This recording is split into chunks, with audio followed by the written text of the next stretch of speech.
প্রিয় মানুষকে যদি ফ্যামিলি না মেনে নেয় সেই ক্ষেত্রে কি করবেন?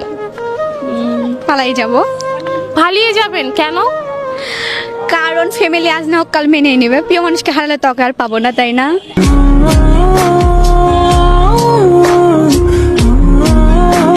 আপনার প্রিয় মানুষকে যদি আপনার পরিবার না মেনে নেয় সেক্ষেত্রে আপনি কি করবেন?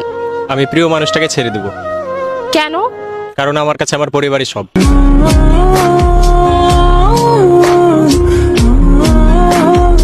প্রিয় মানুষটিকে যদি ফ্যামিলি না মেনে নেয় সেক্ষেত্রে আপনি কি করবেন?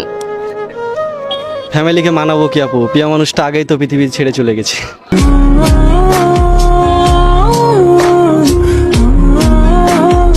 সো এখন আমার সামনে আছে একটা আপুকে একটা প্রশ্ন করতে চাই, সেটা হচ্ছে প্রিয় মানুষকে যদি ফ্যামিলি থেকে না মেনে নেয় সেক্ষেত্রে আপনি কি করবেন? ছেড়ে দিব ছেড়ে দিবেন কেন?